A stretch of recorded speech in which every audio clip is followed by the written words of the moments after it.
चलिए ठीक है। आज हमारा है जो हमने पहले पढ़ा था पीछे, x square plus b x plus c बराबर 0 का हल गुणनखंड विधि से, जो हम पीछे कल पढ़ चुके थे। ठीक है, इसको दोबारा प्रश्न हल करने का शुरुआत करते हैं। एक्सरसाइज 8C का पहला सवाल है। ठीक है, तो ये सवाल क्या है कि 3x square plus 10x plus 8 बराबर 0 को हल कीजिए। हल करने का मतलब क्या है कि x की वैल्यू निकालिए। किसकी वैल्यू निकालिए? x की वैल्यू निकालिए। कौन सी वैल्यू? जो इसको सेटिस्फाई कर सके। x का जो मान रखेंगे इस साइड में तो क्या मिलना चाहिए? 0। अब यहाँ पर ध्यान देने की बात यह है कि x के कितने मान ऐसे हो सकते हैं?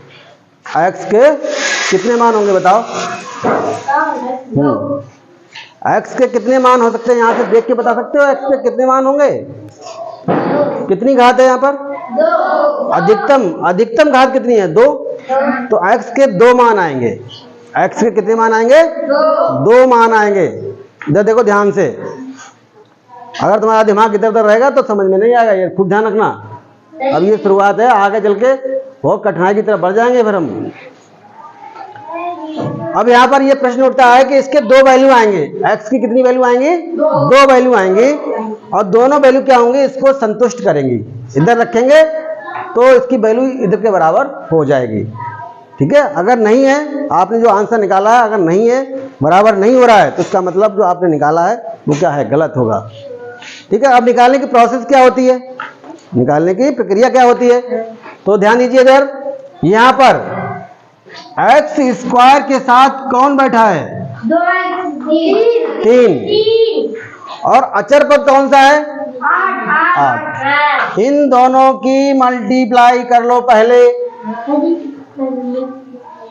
इन दोनों की मल्टीप्लाई कर लो पहले। 8 और 3 की जो मल्टीप्लाई आएगी वो कितनी आएगी? 24। अब क्या करेंगे? गुणा कर ली हमने, 24 आ गया। अब हम क्या देखेंगे कि 24 को तोड़ना है। 24 के 2 भाग करना है। कितने भाग करना है? 2 भाग करना है। कैसे? 2 भाग तो बहुत तरीके हो सकते हैं ना। एक देखो, 24 एकम 24 हो सकता है, 12 दूनी 24 हो सकते हैं, 6 चौक 24 भी हो सकते हैं, 8 तियां 24 भी हो सकते हैं। और कौन सा हो सकता है बताओ? और कोई संभव है? और कोई संभव है? किसी के पहाड़े में आ रहा हो, टूट रहा हो? नहीं। देखो हमने तोड़ दिया, 12 दूनी 24, 6 चौक 24, 8 तियां 24, और हमें नहीं लग रहा किसी के पहाड़ में आता हो और किसी के में। ठीक है, अब हमें इनमें से कौन सा लेना है? कौन सा गुणनखंड लेना है? कौन सा जो टूटा हुआ भाग है वो लेना है? वो इस पर डिपेंड करता है। यहाँ पर चिन्ह कौन सा है? प्लस का। प्लस का मतलब जोड़ से है। प्लस का मतलब किससे है? जोड़ से। तो जोड़ेंगे किनको? जो गुणनखंड आए हैं उनको, जो तोड़ा है उनको हम जोड़ेंगे। और जोड़ने से आना क्या चाहिए? जोड़ने से आना चाहिए 10। 24 को ऐसे तोड़ेंगे, 2 टुकड़े करेंगे जिनका जोड़ कितना होना चाहिए? 10। अब देखो ध्यान से, इसको अगर लेते हैं आप 24 एकम 24, 24 और 1 25 हो गए, तो ये हमारे लिए गलत है। 12 दूनी 24, 12 और 2 14 हो गए, ये भी गलत है। 6 चौक 24, 6 और 4 10, ये हमारे लिए सही है। ठीक है, अब जहां पर 10 लिखा बैठा है, 6 4 10 हो गए, जहां पर 10 लिखा हुआ है उसको उठा के फेंक दो वहां से, और उसकी जगह लिख दो 6 + 4। उसकी जगह क्या लिखोगे? 6 + 4। उसकी जगह क्या लिखोगे? 6 + 4।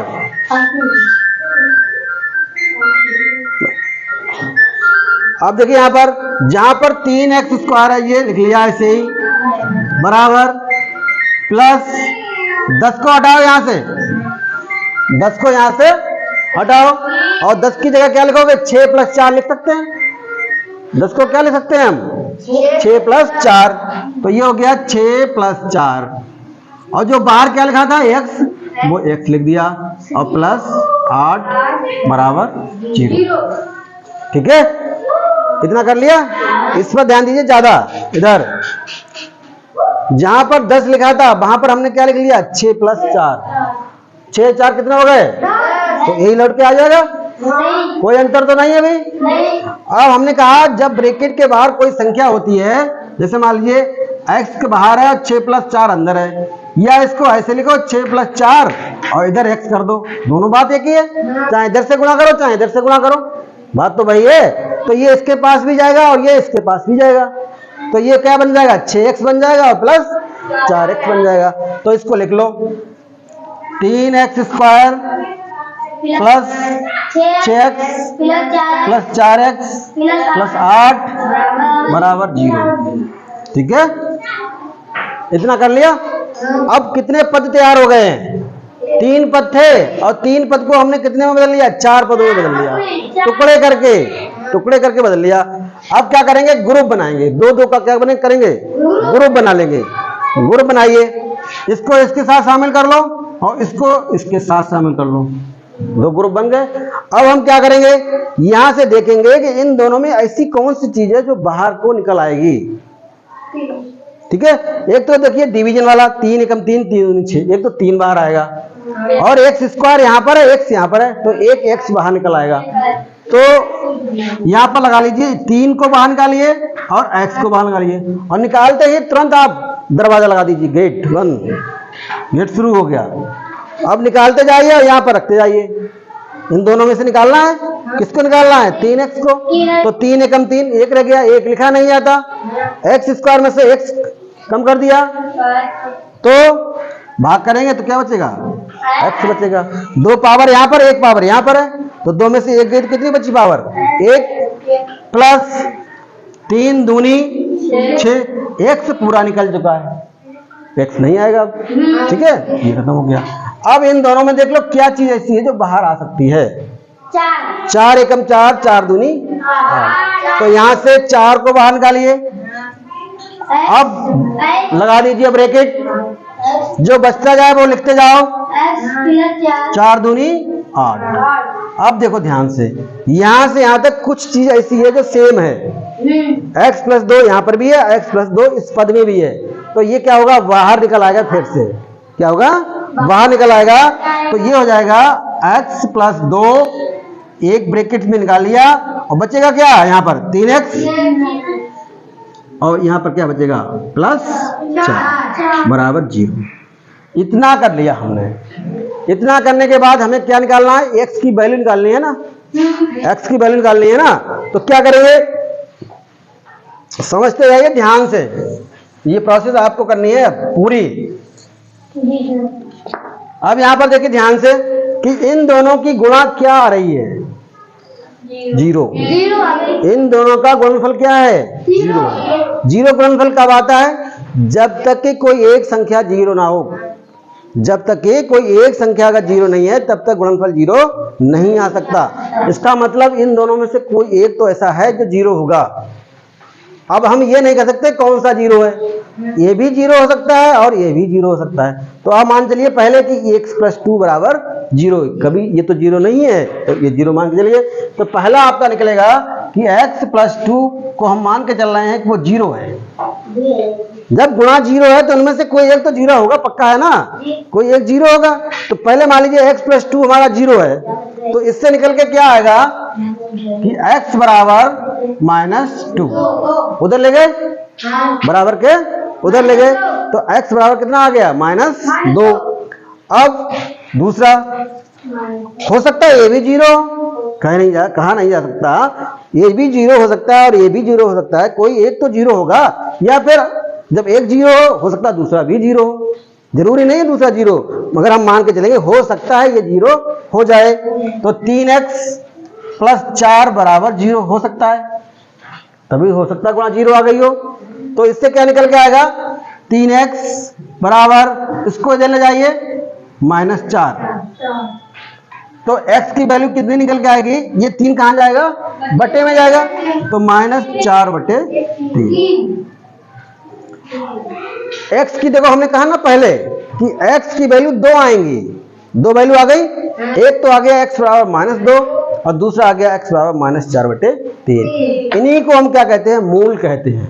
इन्हीं को हम क्या कहते हैं, मूल।